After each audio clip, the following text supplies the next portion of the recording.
আউযুবিল্লাহি মিনাশ শাইতানির রাজিম বিসমিল্লাহির রহমানির রহিম। আলহামদুলিল্লাহ,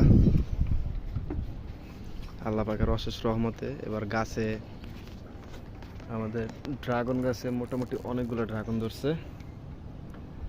এখন পাইকা লাল হয়ে গেছে অলমোস্ট।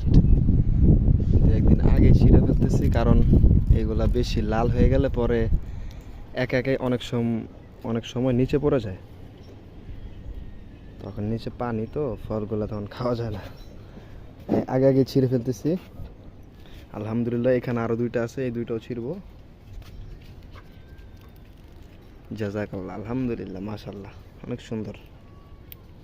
আসলে নিজের গাছের ফল নিজে ছিঁড়ে খাওয়ার মজাটাই বা আনন্দটাই আলাদা।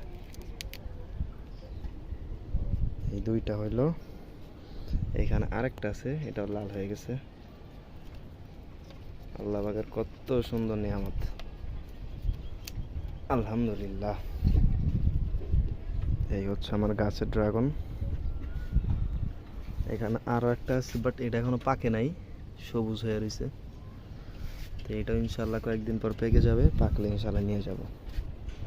তো সবাই ভালো থাকবেন, সুস্থ থাকবেন। আসসালামু আলাইকুম।